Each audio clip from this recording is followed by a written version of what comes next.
एक चीज क्लैरिफाई, एक तो कहीं भी ऐसा कोई रूल बुक में कहीं मेंशन नहीं है कि एलओपी को आपको बुलाना ही पड़ेगा जब कोई राष्ट्रीय अध्यक्ष देश का आ रहा है। नहीं सर, रुकिए एक सेकंड, परंपरा रही है 2014 से पहले। सर मुझे गिना दीजिए, आप कह रहे हैं 300, पंकज जी प्लीज सुनिए ना, पंकज जी मेरी बात सुनिए, आप कह रहे हैं 300 से ज्यादा बार राष्ट्रीय अध्यक्ष यहां देश का दौरा कर चुके अलग अलग मुल्कों के।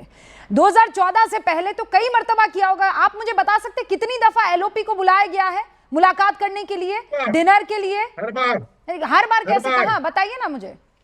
हर बार आप बताइए। अटल बिहारी वाजपेयी प्रधानमंत्री थे 1957 से 2004। हाँ। तो पहले एक साल शरद पवार विपक्ष के नेता थे और फिर 4 साल सोनिया गांधी। हाँ। अटल बिहारी वाजपेयी भी तो भारतीय जनता पार्टी के प्रधानमंत्री थे, हर बार विपक्ष के नेता को बुलाते थे।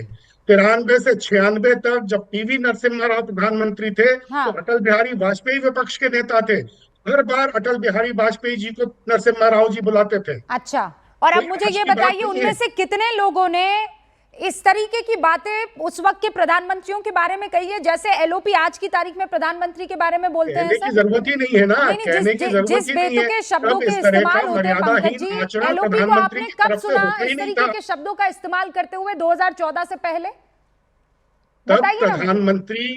तब प्रधानमंत्रियों का आचरण ऐसा था ही नहीं कि विपक्ष का कोई नेता। एलओपी के आचरण पर भी बात कर लीजिए ना आप। एलओपी के आचरण पर बात करने से क्यों बच रहे हैं सर?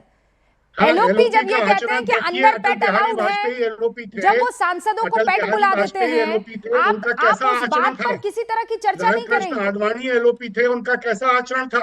सुषमा स्वराज एलओपी थी, उनका कैसा आचरण था? मैं वही तो पूछ रही हूँ आपसे, आपको बताने से कतरा क्यों रहे हैं? आपको चाहिए कि सब कुछ जो है वो राहुल जी के मुताबिक, कांग्रेस के मुताबिक होना चाहिए, द सेंस ऑफ एंटाइटलमेंट कि हम हैं तो नहीं, हम कैसे भी बिहेव कर सकते हैं, हम किसी को कहीं भी उठाकर पटक सकते हैं, हम किसी को कुछ भी पुकार सकते हैं, लेकिन we are entitled to be invited the way we want to be invited. Sir वो जमाना चला गया है, अब वो जमाना रहा नहीं है। वो सिस्टम कुछ और हुआ करता था, आज सिस्टम पंकज जी कुछ और है। हर्षवर्धन जी भी यहाँ पर बने हुए हैं। हर्षवर्धन जी, पंकज जी कह रहे हैं एलओपी को बुलाया जाना चाहिए था, नहीं बुलाया, ये बेशर्मी की बात है। इस पर आप टिप्पणी करें, फिर रशिया और हिंदुस्तान की डील को लेकर मैं गौरव आर्या के पास जाऊंगी। फराज भाई आपका भी रुख होगा। इस तरह की शब्दावली का प्रयोग, इस तरह की शब्दावली का उपयोग राहुल कांग्रेस से अभी सहानुभूति रखने वाले पंकज शर्मा जी ही कर सकते हैं।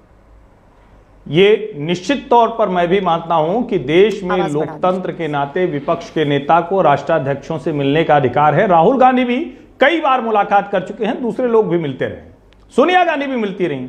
सोनिया गांधी तो यूपीए के शासनकाल में मनमोहन सिंह से पहले राष्ट्राध्यक्ष से मिल लिया करती थी। अब वो कौन सा प्रोटोकॉल था, रिटेन था या अनरिटेन था, वो पता नहीं। लेकिन जरा सोचिए, हमारे देश का एलओपी ऐसा है जो संसद के बाहर खड़ा होकर कहता है कि भारत की इकोनॉमी डेड हो गई है। कब कहता है? जब हम अमेरिका के साथ ट्रेड डील निगोशिएट कर रहे हैं। वो कहता है कि भारत में लोकतंत्र नहीं है और अमेरिका और यूरोपीय यूनियन के देश बेखबर है। कब कहता है? जब दुनिया के निशाने पर हम हैं और हमारे खिलाफ एक भी ऐसा पॉइंट नहीं मिलता। वो ऐसा एलओपी है कि जो इल्हान ओमर से जाकर मिलता है और कहता है कि वो प्रतिनिधिमंडल आ गया, हम क्या करें। ऐसा एक एलओपी है जिसकी छुट्टियों का पता नहीं होता है, जो गुपचुप दौरे पर निकल जाता है। ऐसे एलओपी की हम बात कर रहे हैं। ये वो एलओपी है जिसके बारे में बराक ओबामा ने क्या लिखा, इसको कहने की जरूरत नहीं। मैं फिर से कह रहा हूं, लोकतंत्र में विपक्ष के नेता की भूमिका होती है, लेकिन वो भूमिका उस मर्यादा से तय होती है।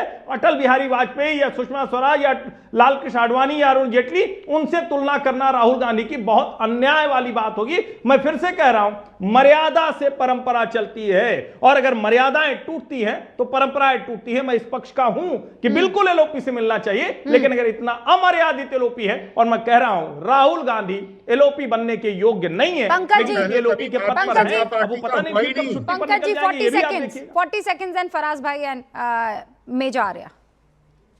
भारतीय जनता पार्टी के किसी भी नेता प्रतिपक्ष से राहुल गांधी नेता प्रतिपक्ष बहुत बेहतर हैं, बहुत बेहतर हैं। सुषमा स्वराज, अरुण जेटली, अटल बिहारी वाजपेयी, लाल कृष्ण आडवाणी सब बड़े शालीन नेता प्रतिपक्ष थे, लेकिन राहुल गांधी जिस तरह के नेता प्रतिपक्ष हैं, उनकी शालीनता का इन सब की शालीनता से इसलिए तुलना नहीं हो सकती कि राहुल गांधी इन सबसे कम शालीन नहीं है, ज्यादा शालीन है। सर हम शालीनता पे कहाँ डिस्कस कर रहे हैं? रूबिका जी इतने शालीन थे कि संसद में आंख मारने का किसी और नेता का कोई इतिहास ही नहीं है। संसद में आंख मारने का किसी और नेता का कोई इतिहास ही नहीं। क्या कहने का, ऐसे जाके प्रधानमंत्री के गले पड़ जाना, इसका भी कोई इतिहास नहीं। आओ चलो वेल में कूद जाओ, इसका भी कोई इतिहास नहीं। ये वाला इतिहास है। कैसी बात कर रहे हैं? ये वाला इतिहास है। किसी एक महिला की हंसी को किसी राक्षसी की हंसी से तुलना करने का इतिहास है। संसद में तो पता नहीं क्या क्या इतिहास है हर्षवर्धन जी। पंकज जी उस तरह से हम में से कोई यहां नहीं बोल सकता है। कुत्ते की आवाज हम लोग नहीं निकाल पाएंगे, इसलिए उस तरफ डिबेट में मत जाइए। हमको तो कुत्ते की आवाज निकालना नहीं आता। तरह की आवाजें आप कहां जा रहे हैं डिबेट में? तरह के इशारे हुए, नहीं निकाल सकते हम लोग। कोई नहीं कर पाएगा। ये आप संसदीय परंपराओं को कहां ले जाकर खड़ा कर दिया है। मर्यादा की सारी हदें लांग गए हैं और आप उसकी तुलना कर रहे हैं।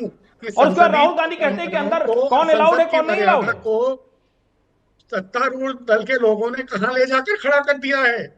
किस किस तरह की बातें संसद में भारतीय जनता पार्टी के सांसदों ने कही हैं कि दूसरे समुदाय के लोगों के लिए किस किस तरह के शब्दों का इस्तेमाल किया है। बीजेपी वर्सेस कांग्रेस नहीं कर रहे हैं। मैं फिर आपको याद दिला दूं, एलओपी वर्सेस देश के प्रधानमंत्री भी यहां पर नहीं हो रहा है। बात इस पर आकर खड़ी हुई कि एलओपी को क्यों नहीं बुलाया गया। भाई वजह सामने रखी गई, एलओपी को नहीं बुलाया, शशि थरूर साहब को बुलाया गया। अगर कांग्रेस से किसी तरह की कोई एलर्जी होती तो शशि थरूर को भी ना बुलाते।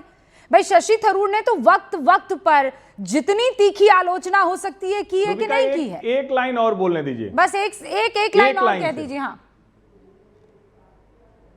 मैं ये कह रहा हूं कि जिस समय एलओपी देश की लोकतांत्रिक व्यवस्था पर ही मानने को तैयार नहीं, वो एलओपी हैं और वो कह रहे हैं कि वोट चोरी हो गया, वो क्या मिलकर कहेंगे दूसरे राष्ट्राध्यक्ष से जो विदेशी धरती पर जाकर भारत के लोकतंत्र को कमजोर कर रहा हो।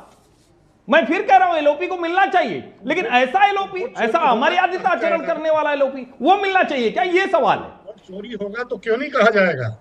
ये देखिए फिर वोट चोरी होगा तो क्यों नहीं कहा जाएगा। अरे तो वो पुतिन को जाकर आप बोलेंगे वोट चोरी, जैसे राहुल गांधी बाहर जाकर बोलते हैं कि democracy is dying, economy is dead. यहाँ पर पुतिन और मोदी साथ खड़े होकर पूरे दुनिया के वर्ल्ड ऑर्डर को चेंज करने की कोशिश कर रहे हैं, और इधर आप कह रहे हैं कि इंटरनल पॉलिटिक्स में भी राहुल गांधी जो कह रहे हैं उस बात की सत्यता को मान लिया जाए। मतलब वो बात कितनी सत्य हो कि ना हो, पंकज जी उसको बस मान ले, चूंकि राहुल गांधी ने कहा है तो वो मान ही लेना चाहिए। पटक कर रहा है। मेजर आर्या, मतलब इमेजिन इस बात पर चर्चा की क्यों नहीं बुलाया, एलओपी को क्यों नहीं बुलाया, ये सबसे बड़ा चर्चा का विषय है। जबकि पूरी दुनिया इस वक्त चर्चा ये कर रही है कि Modi set for trade energy talks with Putin amid US pressure, है ना। Putin and Modi to meet amid politically treacherous times for Russia and India. Modi rolls out red carpet for Putin, defying US pressure.